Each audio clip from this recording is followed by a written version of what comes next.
Ben Mehmet Han. Mehmetlerin ikincisi. Atam Osman Gazi, babam Murat Han.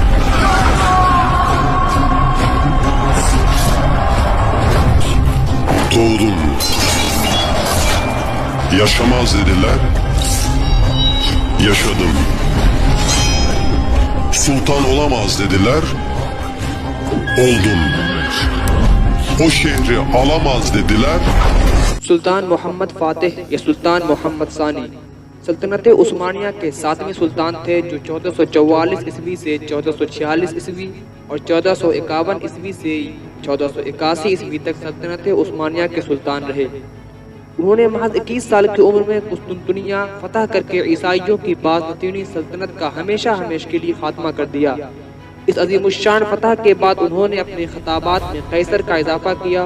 انہیں محمد الفاتح یا سلطان الفاتح کے القابات سے بھی یاد کیا جاتا ہے۔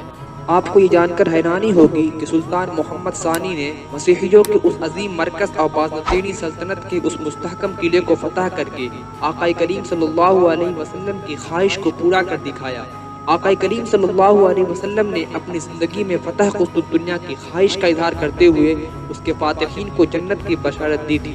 قسطنطنیہ فتح کر کے سلطان محمد ثانی نے اسلام کی نامور ہستیوں میں ایک ممتاز شخصیت کی حیثیت اختیار کر لی۔ قسطنطنیہ فتح ہوا اور زمانے نے دیکھا کہ بازنطینی سلطنت کے 1000 سالہ غرور اور تکبر کے بت اوندھے پڑے ہوئے ہیں، اور قسطنطنیہ کے فسیل کے نیچے حضرت ابو ایوب انصاری رضی اللہ تعالی عنہ کے مقبرے پر ہلالی پرچم کا سایہ ہے۔ قسطنطنیہ کی تسخیر عالم اسلام کے لیے مسلمانوں کی جرأت و شجاعت کی یادگار ہے۔ اور اگر آپ کے ابتدائی زندگی کے بارے میں بات کریں تو محمد ثانی 30 مارچ 1432 عیسوی کو ادرنا میں پیدا ہوئے، جو اس وقت سلطنت عثمانیہ کا دارالحکومت تھا۔ ان کے والد سلطان مراد ثانی اور والدہ ہما خاتون تھی۔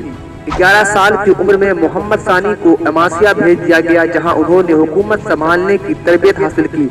اگست 1444 عیسوی میں مراد ثانی اناطولیہ میں امارت کرمان کے ساتھ امن معاہدے کے بعد 12 سالہ محمد ثانی کے حق میں سلطنت سے دستبردار ہو گئے۔ اپنے پہلے دور بادشاہیت کے دوران میں جنگ ورنا کے خدشات کے پیش نظر سلطان محمد نے اپنے والد مراد ثانی سے تخت سنبھالنے کا مطالبہ کیا، لیکن انہوں نے زاہدانہ زندگی کو ترجیح دیتے ہوئے اس سے انکار کر دیا، جس پر محمد ثانی نے انہیں ایک خط لکھا جس میں درج تھا کہ اگر آپ سلطان ہیں تو آئیں اور فوج کی کمان سنبھالیے، لیکن اگر میں سلطان ہوں تو میں آپ کو حکم دیتا ہوں کہ میری فوج کی قیادت سنبھالے۔ اس خط کے بعد سلطان مراد نے 1444 عیسوی میں جنگ ورنا میں عثمانی افواج کی قیادت کی۔